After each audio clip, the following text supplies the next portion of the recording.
Scottie Scheffler has spent years letting his golf speak for him.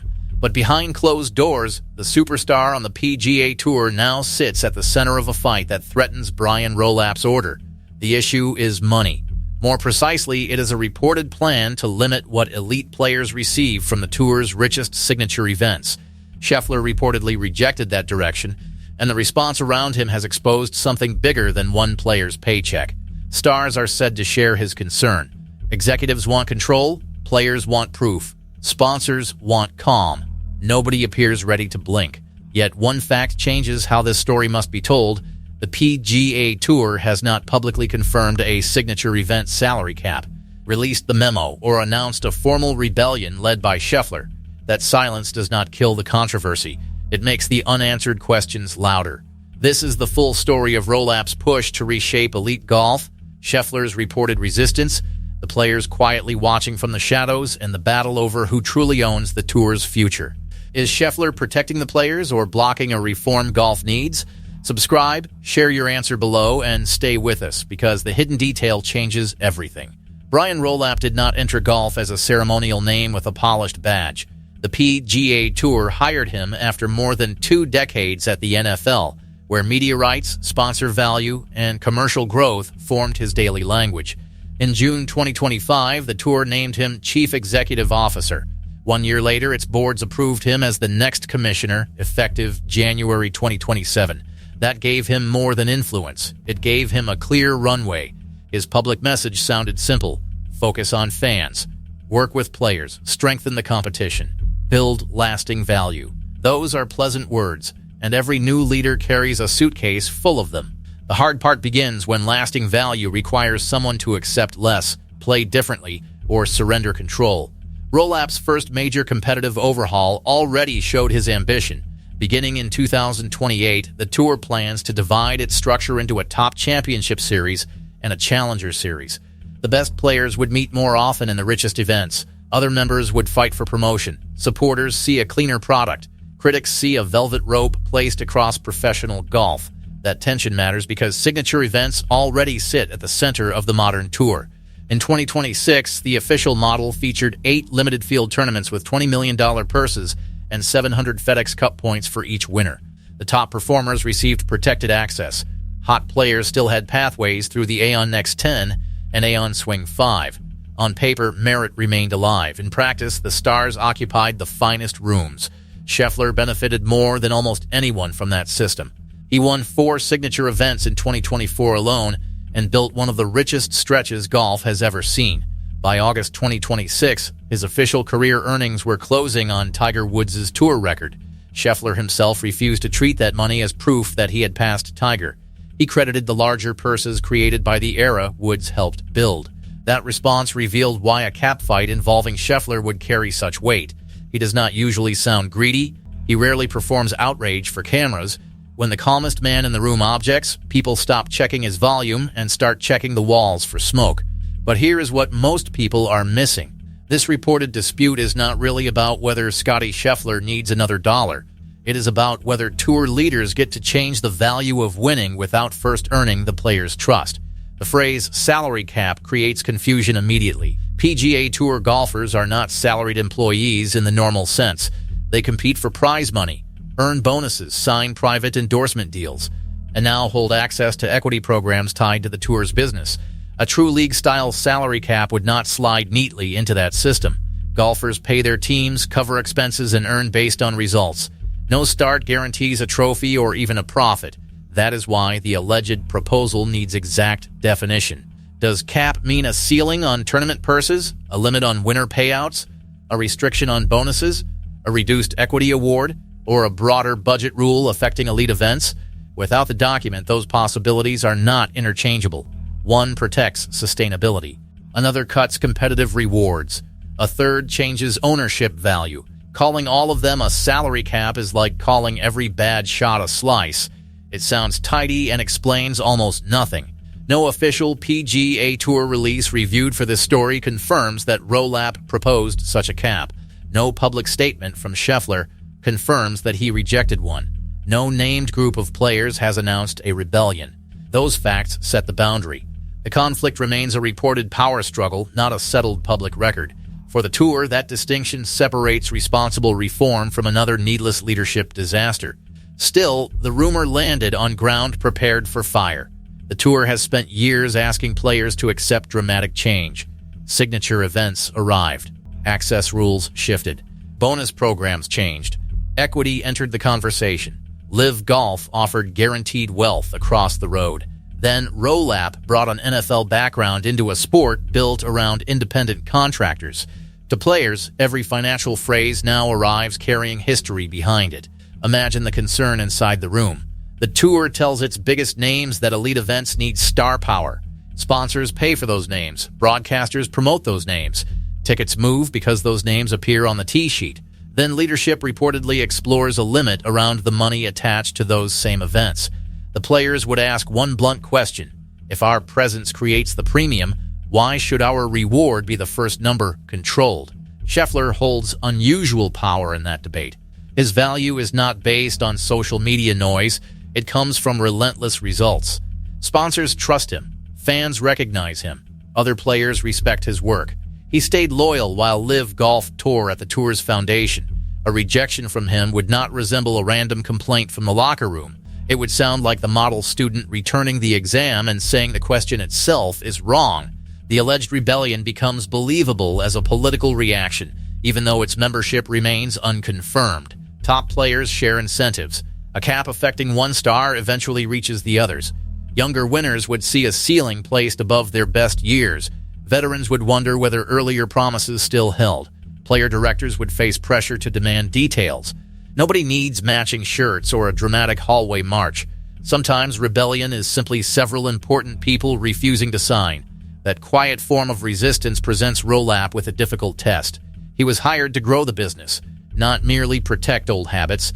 The tour must serve fans, sponsors, investors, tournaments, and a large membership whose interests rarely align. Stars drive ratings. Rank-and-file players want opportunity. Investors want discipline. Sponsors want famous fields without endless boardroom theater. There is no painless spreadsheet. Rolap also has a serious counter-argument. Bigger purses do not rise forever by magic. Signature events carry $20 million prize funds, while many ordinary events operate with far smaller totals. That gap shapes schedules, weakens some traditional stops, and encourages players to treat weeks differently. If elite payouts climb without a clear commercial return, the tour risks building a mansion while the rest of the street loses power. Financial control, therefore, is not automatically an attack on players. A stable tour needs rules. Investors who supplied $1, $5 billion do not measure success through applause alone. Media partners expect attractive competition. Sponsors want a return. Lower-ranked members need a path worth chasing. Rolap would be failing his job if he never asked whether every dollar produced enough value. Yet the method matters as much as the math.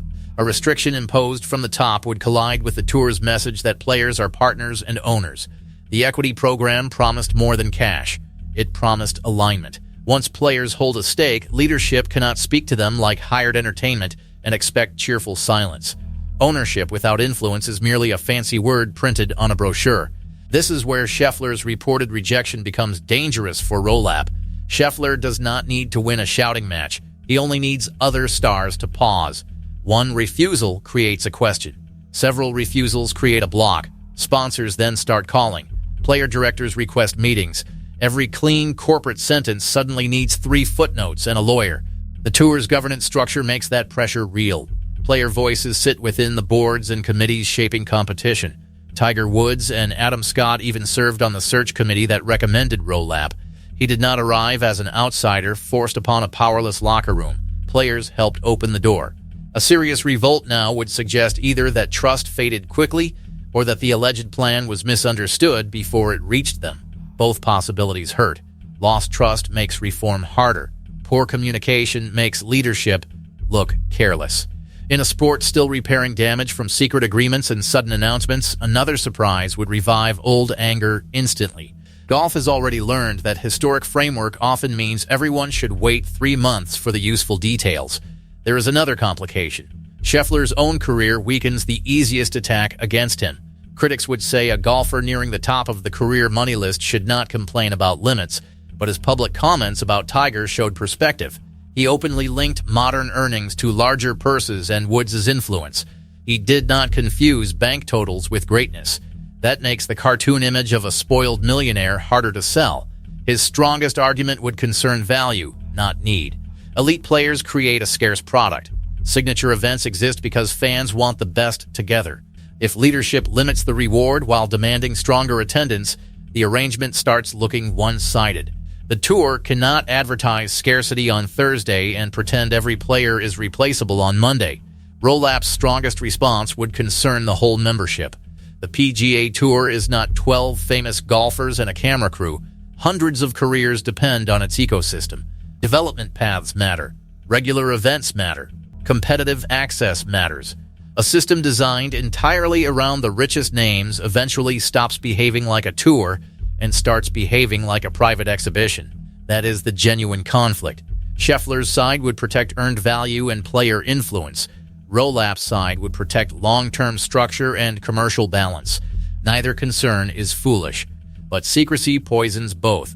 Without precise terms, fans fill the gaps with the ugliest possible story. Executives become greedy controllers, players become greedy rebels. The truth disappears between two expensive caricatures. Then comes the second twist. The reported rebellion would not need to defeat the cap immediately. Its real victory would be forcing Rolap to reveal who holds final power before the 2028 system begins. The timing matters. The championship series will place even more weight on the tour's leading players, richest stages, and premium broadcast windows. That model depends on cooperation from the stars.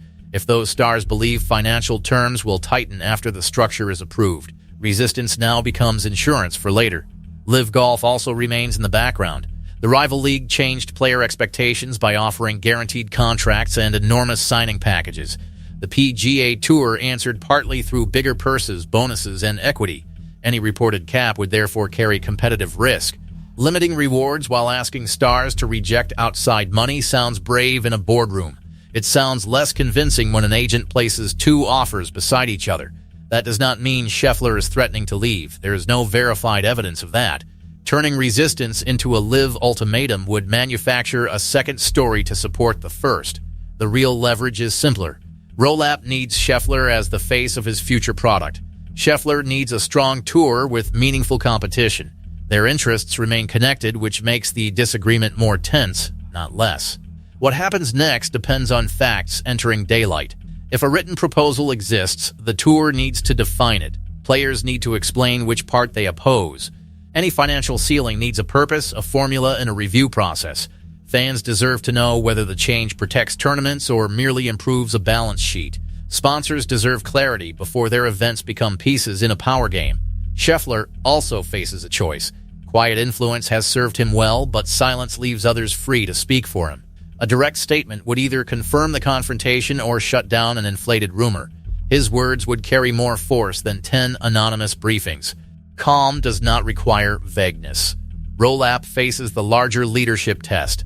Innovation sounds impressive until the first powerful stakeholder says no. Then leadership becomes persuasion. He must show players how reform strengthens their product, show ordinary members how it protects opportunity, and show investors why cooperation beats force. An NFL playbook alone will not solve that. Golf has no team owners ordering players onto the field. The reported rebellion also tests the stars. Rejecting a limit is easy. Offering a fair alternative is harder. If elite players want unlimited upside, they must explain how regular events survive, how young members advance, and how the entire schedule retains value. Player power earns respect when it protects more than the powerful.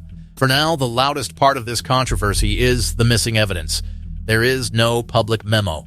There is no confirmed cap. There is no official Scheffler declaration.